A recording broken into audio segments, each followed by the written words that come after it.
Alright people, corruption in boxing, I'm back after an extended period once again. I'm trying to get a little bit more frequent in terms of recording videos, but you know how life is.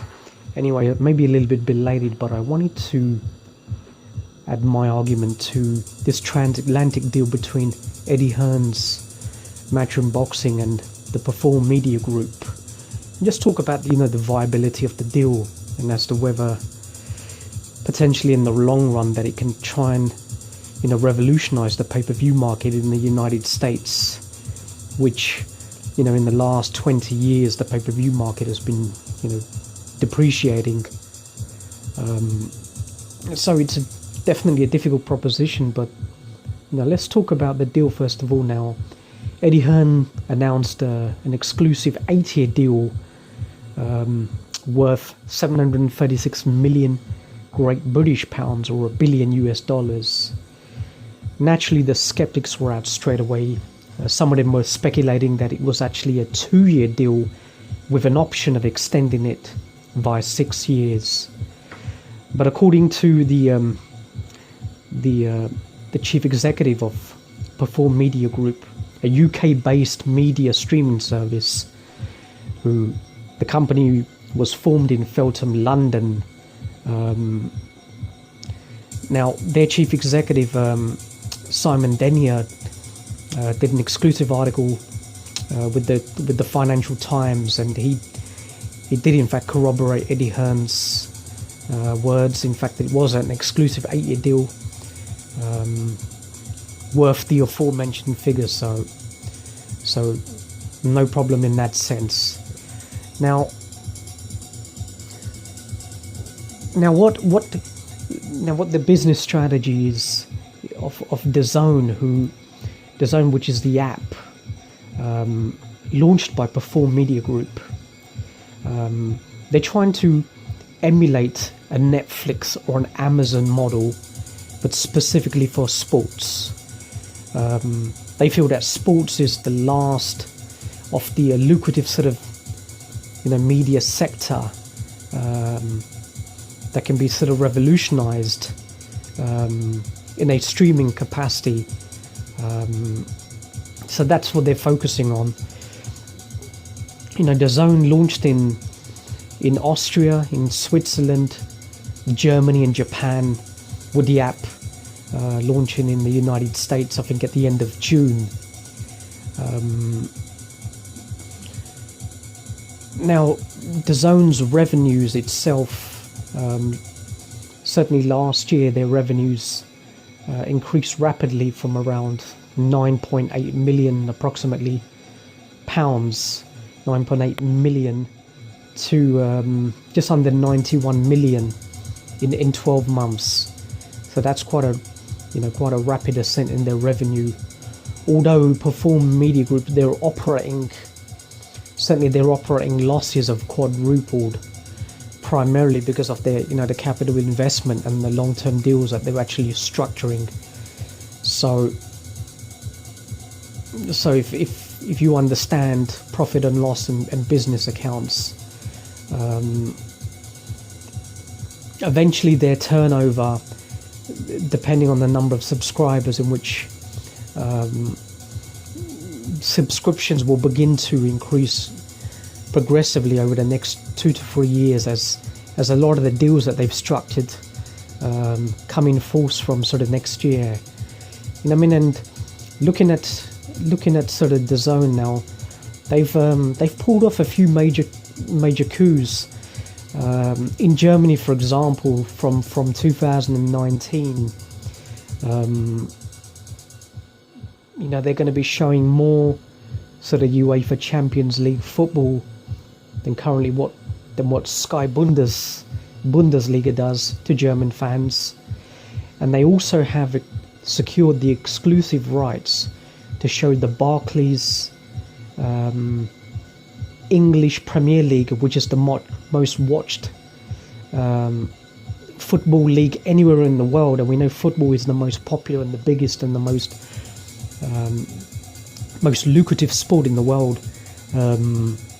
So they'll be exclusively showing the Premier League to German fans in Germany, and they're hoping that's gonna lead to a massive influx of subscriptions starting from September, when the league commences. In Japan, DAZN have also pulled off a major coup in terms of negotiating the exclusive rights of showing the Japanese JJ League away from domestic television, where it on average it can get over sort of 15-20 million views, and they'll be showing the Japanese JJ League. I think it's a very long-term deal. Could be 8 or 10 years, possibly could be 10. In Canada, they're pulling off some major deals in terms of showing, the National Football League with all of this NFL Pass, and one other 2 deals away from beIN Sports in Canada as well. So the financial firepower is definitely there, and we'll talk about that. Perform Media Group, as I mentioned, was a UK-based company. It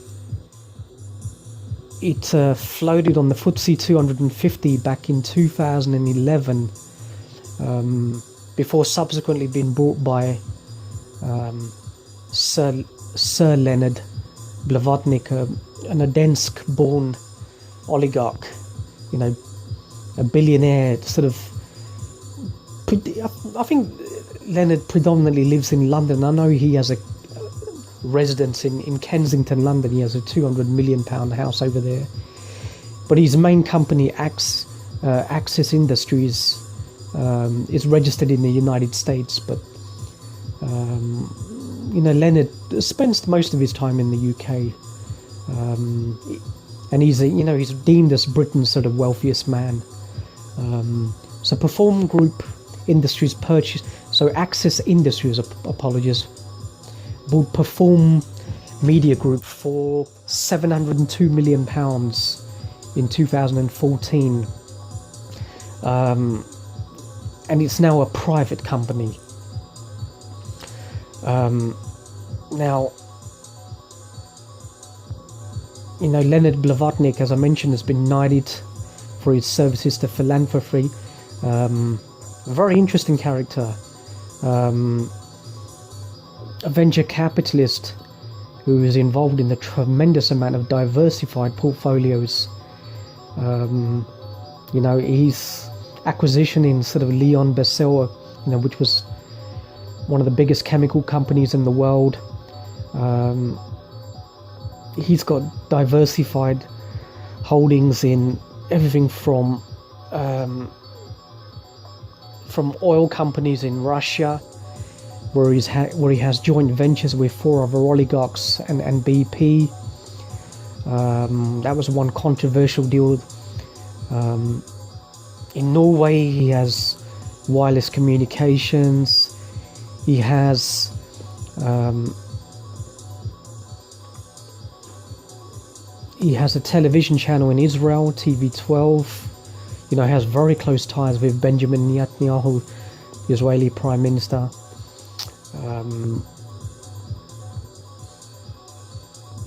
He's in sort of financial crime prevention and all of the legislation. He's classified obviously as a politically exposed person, as he has close personal relationships both with Vladimir Putin, a number of billionaires in Russia who have ties in with state-owned entities, but also close relationships with heads of state around the country. But when you're investing in those countries, then we know they give companies a lot of subsidies and capital investments to establish their company there, so they can obviously employ domestic labor force, so it adds to the gross domestic product in that country. So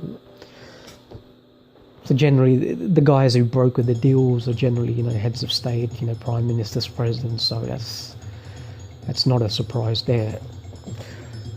Now this deal in the United States, at the moment, the app hasn't been launched. So at the moment, DAZN has no subscribers in the USA. Now, their intention is to show 32 cards a year. From my understanding, 16 of them will be joint exclusive rights with Sky Sports box office. So it will be essentially fights in the United Kingdom that will be shown on DAZN for US audiences, with the other 16 being 16 fights exclusively in the United States. So DAZN attempts to be in direct competition with HBO, Showtime, ESPN, and in the United States their long-term strategy is to negotiate the rights to show the National Football League, the National Basketball Association on their app. That's their long-term goal, and they've been extremely candid in declaring their interest. But a lot of those deals are not yet available on the market. Walt Disney's, ESPN has a lot of those deals sort of locked away for a number of years. But DAZN claim they're in there for the long term. Access Industries, market value is 30 billion. Leonard Blavatnik's net worth is coming close to 17 billion. So they certainly do have the capital reserves. They're aggressive. They've got an aggressive strategy. But the launch in Europe, certainly in Austria and Switzerland, was marred by a lot of technical difficulties. People were expressing a lot of buffering, a lot of streaming difficulties. So they're going to do a little bit of work on the technical side to try and improve their infrastructure. Internet traffic, buying sort of gateways. But they're in the process of doing that with a number of telecommunication companies. So I'm sure any teething problems will be rectified shortly. Now,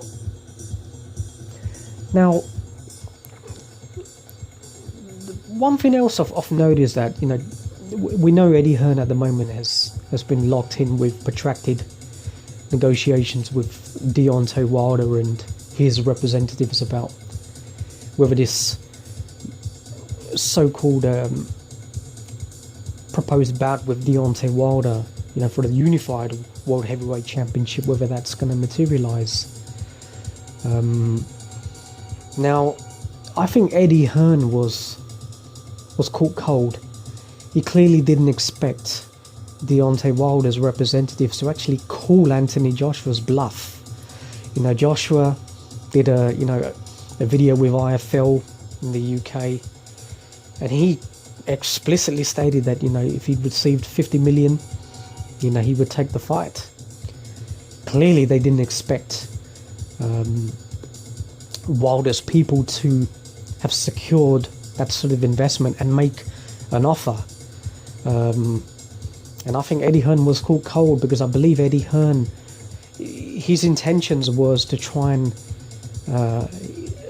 propose an offer submitted essentially by Perform Media Group, and if it's a new joint venture company, I guess it probably will be.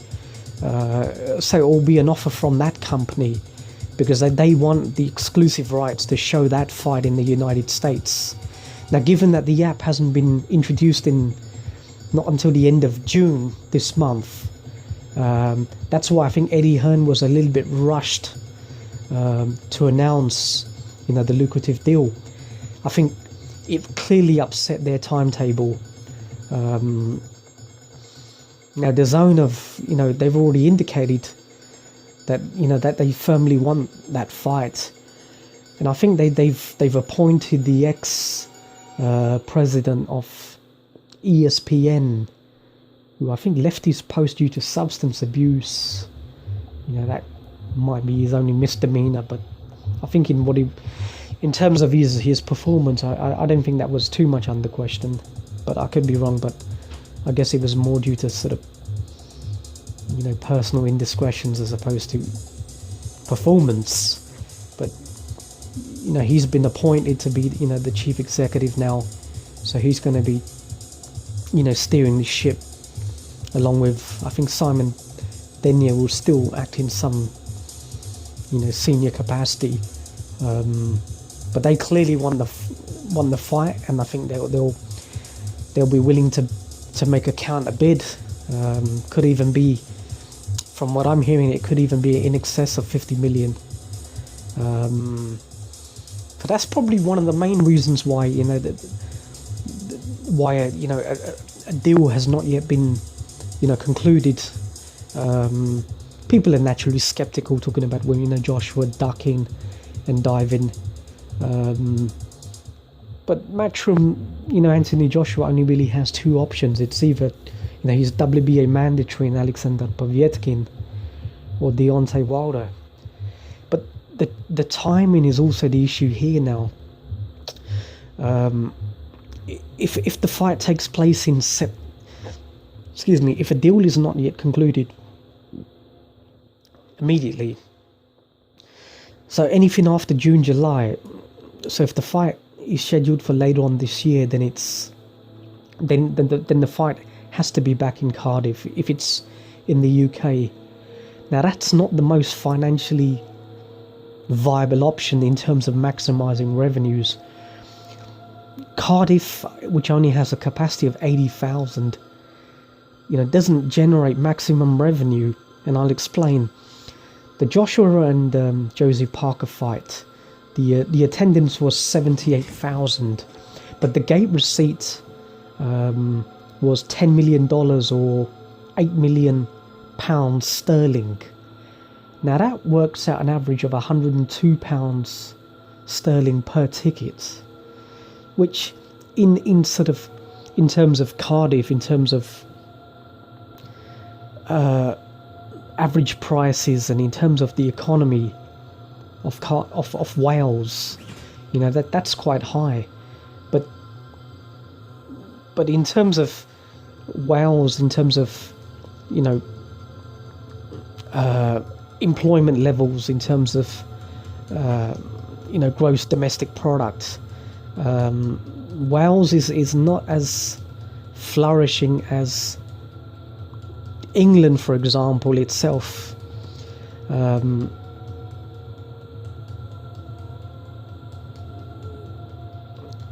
So in terms of structuring ticket prices, you can't have too much of a disparity between front and central and sort of ringside tickets as opposed to peripheral tickets. But in London, the gate receipt can be substantially more, as it was for Joshua and Klitschko, even when you factor in the extra 10,000. But in the United States, we know, for example, at the T-Mobile Arena, Golovkin and Saul Alvarez, I think the attendance was somewhere around 20,000. I'm not exactly sure how much it houses, but its gate receipt was around $36 million. We know clearly Vegas is going to attract the high rollers, and that's something that the United Kingdom, specifically Cardiff, cannot do. It's not in terms of tourist attractions, in terms of attracting high rollers. It doesn't really offer the geographics. It doesn't offer the casinos. It doesn't offer the lucrative you know, the hotels. So it tends not to be popular in terms of, plus the traveling aspect is not easy to get to, even for people who are traveling from London. It's you know, I've traveled there from London myself, you know, a number of years ago when I saw the Joe Calzaghe and Mikhail Kessler fight.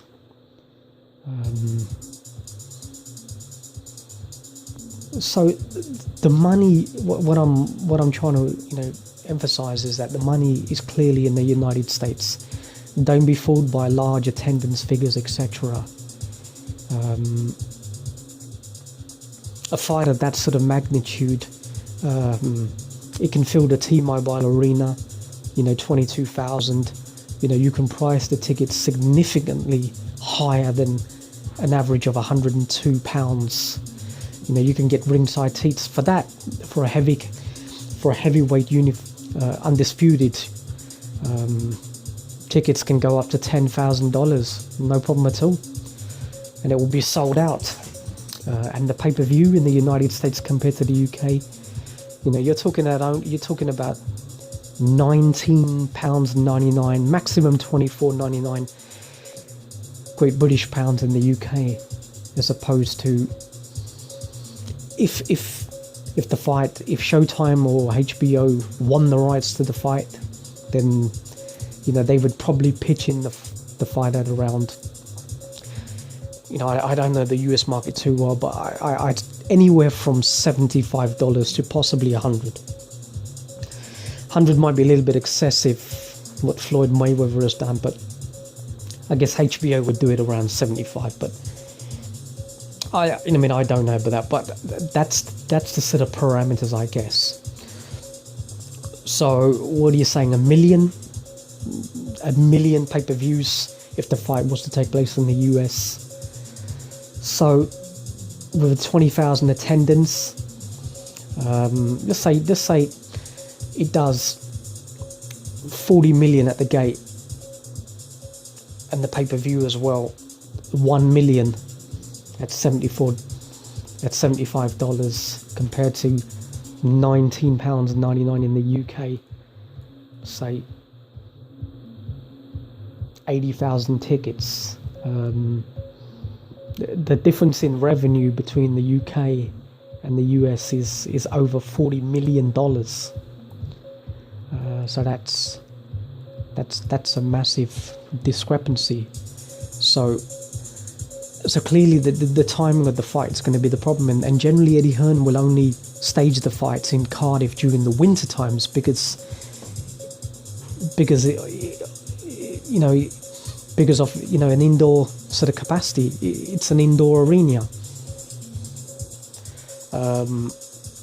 Because of the weather in the United Kingdom, certainly between October and December, it's too cold to show a fight outdoors, like Wembley Stadium, for example. So Eddie Hearn only has up until maybe June, July, August maximum to try and get the fight on.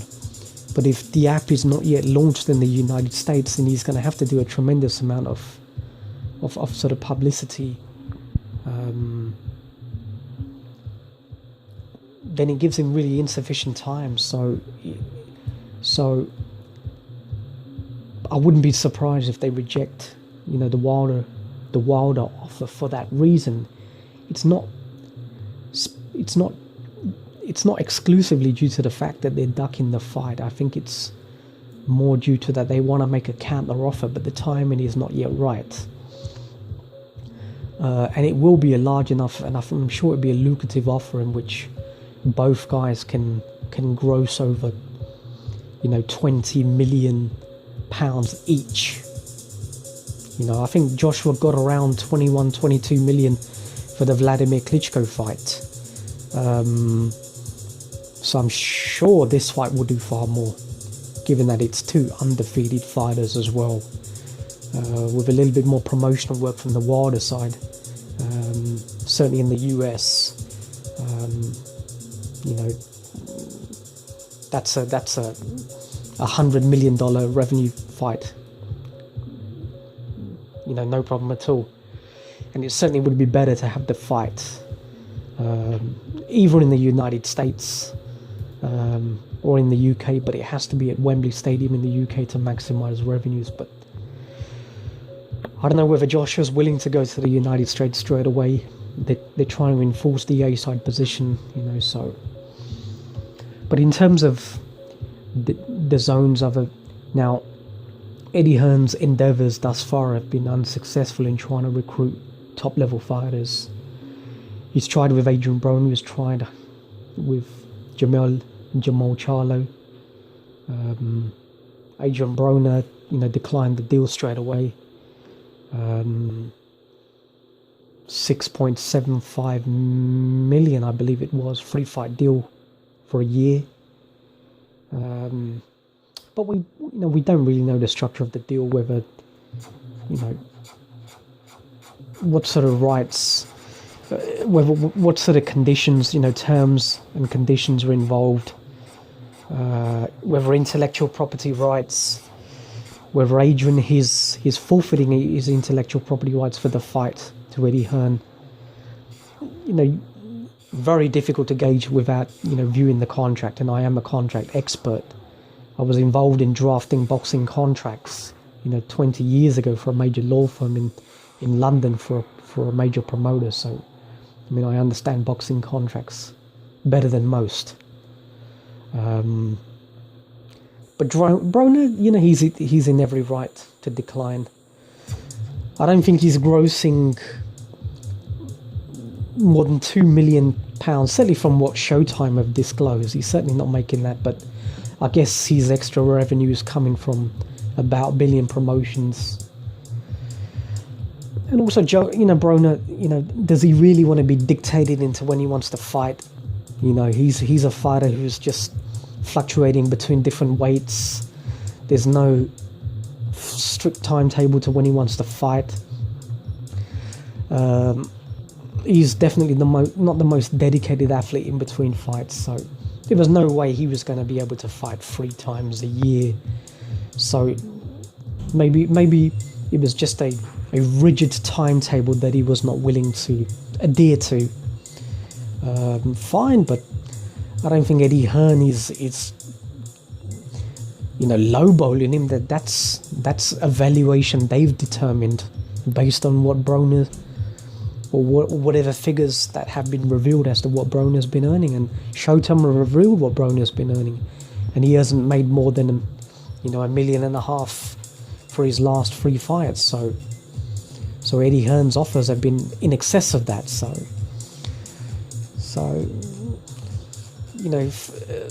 for people to bring up terminology correlated to slavery, whatever, is very insensitive, and I think it's reckless personally.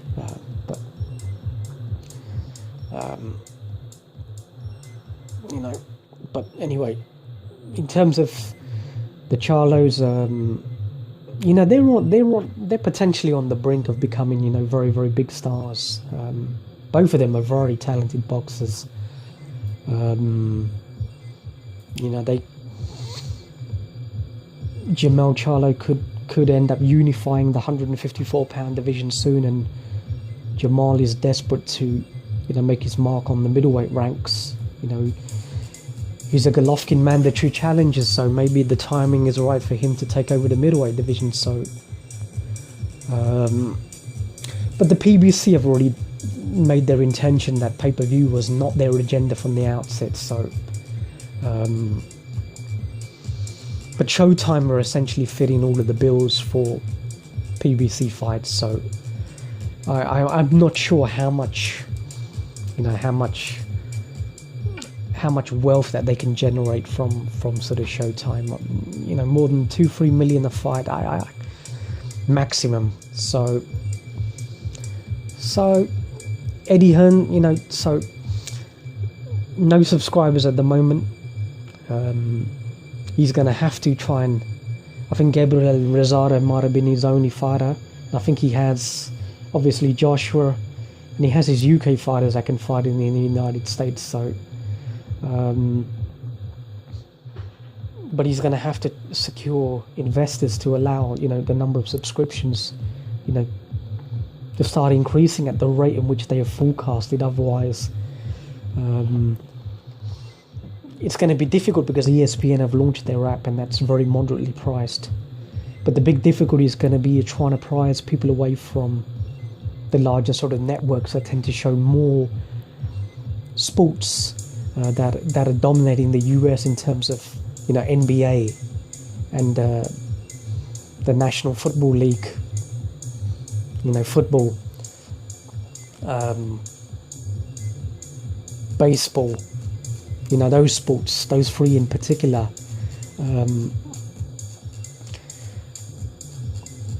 People are already paying, you know, hundreds of dollars for their cable subscriptions, so